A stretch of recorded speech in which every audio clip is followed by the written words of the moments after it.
इस कहानी की शुरुआत में हमें एक सुनसान हाईवे दिखाया जाता है जहां पर एक कार बहुत ही तेजी के साथ रुकती है। उस कार से एक आदमी बाहर आता है जिसका नाम रिक होता है, जो कि एक पुलिस ऑफिसर होता है। वो आगे बढ़ता है और धीरे धीरे गैस स्टेशन की तरफ बढ़ता है। आसपास की सारी चीजें इंक्लूडिंग कार्स और सामान बिखरे पड़े हैं। आगे चलते हुए रिक को गैस स्टेशन में नो गैस का बोर्ड दिखता है, जिससे वो काफी ज्यादा निराश हो जाता है। लेकिन उसी वक्त उसे कुछ आवाजें सुनाई देती है। रिक उन आवाजों का पीछा करता है तो देखता है कि वहाँ पे एक छोटी लड़की है। रिक उसे आवाज लगाता है और जब वो लड़की पीछे मुड़ती है तो रिक पूरी तरह से घबरा जाता है, क्योंकि उस लड़की का चेहरा कटा हुआ था और पूरी तरह से खून से सना हुआ था। और फिर वो लड़की गुर्राते हुए रिक की तरफ आने लगती है। रिक उसे वार्न करता है और उसे रुकने के लिए कहता है, लेकिन वो लड़की कुछ भी नहीं समझती। और फिर रिक अपनी बंदूक निकालता है और उस लड़की को शूट कर देता है। और अब यहाँ से कहानी फ्लैशबैक में जाती है, जहाँ पर रिक और उसका बेस्ट फ्रेंड शेन एक कार में बैठकर अपनी निजी जिंदगी के बारे में एक दूसरे से चर्चा कर रहे थे। पर उसी वक्त उन्हें इन्फॉर्मेशन दी जाती है कि कुछ अपराधी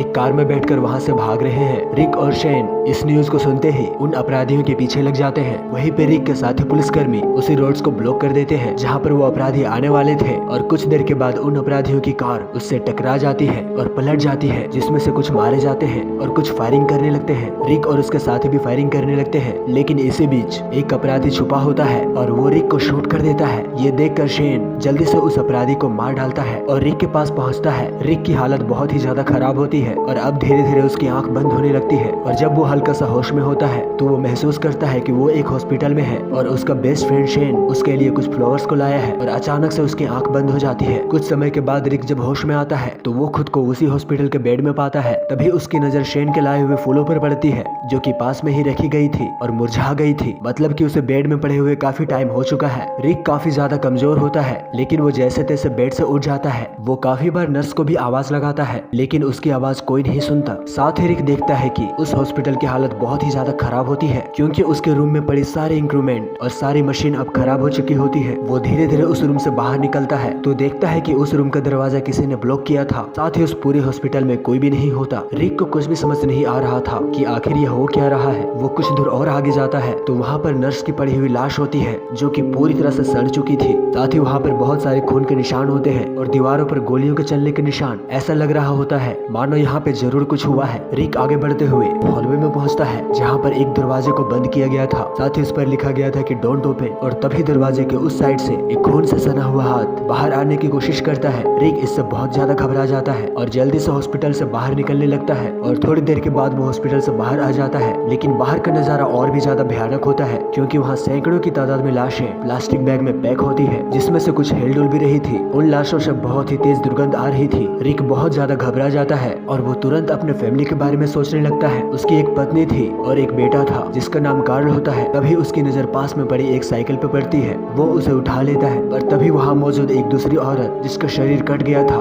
वो रिक की तरफ आने लगती है। रिक जल्दी से उस साइकिल की हेल्प से वहाँ से निकल जाता है और अपने घर पहुँच जाता है। घर पहुंचकर उसका दिमाग पूरी तरह से सुन्न हो जाता है, क्योंकि उसके घर में उसकी फैमिली नहीं होती।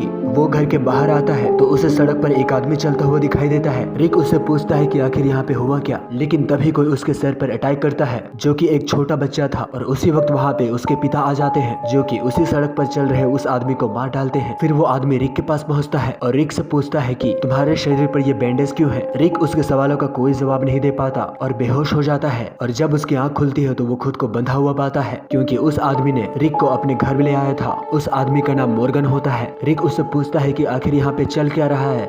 मॉर्गन उसे बताता है कि आज से कुछ हफ्तों पहले एक जानलेवा वायरस पूरी दुनिया में फैल चुका है। ये एक ऐसा वायरस है जो कि इंसानों के दिमाग पर काबू करता है और उसे एक चलता फिरता लाश बना देता है। और वो लाश सिर्फ एक ही चीज की भूखी है और वो है इंसानी मांस। रिक मॉर्गन की ये सब बातें सुनकर काफी ज्यादा हैरान होता है, लेकिन वो अभी भी अपने फैमिली को लेकर चिंतित है। मॉर्गन उसे बताता है कि अगर तुम्हारी फैमिली वाकई में जिंदा है तो वो अटलांटा में होगी, क्योंकि जब ये वायरस फैला तो आर्मी ने सारे बचे हुए लोगों को वहीं पे शिफ्ट कर दिया। लेकिन मॉर्गन वहां तक नहीं जा सका। अब रिक अपनी फैमिली को लाने के लिए निकलना चाहता है। मॉर्गन उसे कहता है कि पास में ही एक जेल है और हो सकता है कि हमें वहाँ कुछ हथियार मिल जाएं और अगली सुबह हम वहाँ पे जाएंगे। और फिर वो सब साथ मिलकर खाना खाते हैं और अगली सुबह रिक और मॉर्गन उसी जेल की तरफ बढ़ने लगते हैं। अंदर पहुंचकर वो देखते हैं कि उस जगह का पानी बहुत ही अच्छी तरह से आ रहा है और फिर वो दोनों एक शॉवर लेते हैं। साथ ही वहाँ पर कुछ हथियार भी पड़े होते हैं। वो दोनों उसे उठाकर वहाँ से निकल जाते हैं। रिक उन सामानों में से मॉर्गन को एक वॉकी टॉकी भी देता है और उसे अपने साथ आने के लिए कहता है, लेकिन मॉर्गन उसे बताता है कि मेरा बेटा अभी तैयार नहीं है और जब वो तैयार हो जाएगा तो वो उसके पास आ जाएगा। रिक उससे कहता है कि तुम हमेशा मेरे टच में रहना और फिर रिक उन लोगों को गुड बाय कहकर वहाँ से निकल जाता है। आगे बढ़ते हुए वही भयानक नजारा दिखाई देता है, सड़क पर बिखरी कार और एक अजीब सा सन्नाटा। कुछ देर के सफर के बाद रिक की कार का फ्यूल खत्म हो जाता है और वो फ्यूल लाने के लिए निकलता है और ये वही सीन होता है जो कि मूवी के स्टार्ट में था। रिक को फ्यूल ना मिलने की वजह से वो इधर उधर भटकने लगता है, लेकिन तभी एक फार्म में वो एक घोड़े को बंधा हुआ देखता है और उसे ही सवारी बनाकर वो आगे का सफर करने लगता है और कुछ घंटों के बाद वो अटलांटा की तरफ बढ़ जाता है। लेकिन वहाँ सब कुछ तहस नहस होता है, साथ ही वहाँ पर बहुत सारे टैंक और हेलीकॉप्टर्स होते हैं। रिक को समझ आ जाता है कि आर्मी इस सिचुएशन का हैंडल ना कर सकी और पूरी तरह से फेल हो गई। रिक अब धीरे धीरे अटलांटा में घुसता है, वहाँ पर बहुत सारे बिल्डिंग्स होते हैं। रिक आगे बढ़ते हुए एक गलियारे में पहुँचता है जहाँ पर हजारों की संख्या में लाशें होती हैं, मतलब कि ज़ॉम्बीज होते हैं। रिक जल्दी से संभलता है और वहाँ से भागने की कोशिश करता है, पर वो ज़ॉम्बीज उसे चारों तरफ से घेर लेते हैं और रिक को नीचे गिरा देते हैं। साथ ही वो उसके घोड़े को मार देते हैं और उसे नोच कर खाने लगते हैं। रिक जल्दी से अपनी जान बचाने के लिए पास में मौजूद एक टैंक में घुस जाता है जहाँ पर पहले से ही एक लाश पड़ी होती है, साथ ही वहाँ पे एक रेडियो भी होता है। और अब रिक के चारों ओर वही हजारों की संख्या में ज़ॉम्बीज होते हैं और अब वो यहाँ से नहीं निकल सकता। लेकिन उसी वक्त उसके रेडियो में एक आदमी कांटेक्ट करता है और उसे कहता है कि तुम इतने बड़े बेवकूफ कैसे हो सकते हो कि उस टैंक में घुस गए और अब तुम वापस कैसे आओगे। इसका मतलब कि कोई आदमी रिक पर नजर रख रहा था। रिक उससे हेल्प मांगता है और वो आदमी उसकी हेल्प करने के लिए तैयार हो जाता है और इसी इनकम्प्लीट स्टोरी के साथ ये एपिसोड खत्म हो जाता है। अगर आपको ये वीडियो पसंद आया हो तो मेरे चैनल को जरूर सब्सक्राइब करें। मिलते हैं अगले वीडियो में।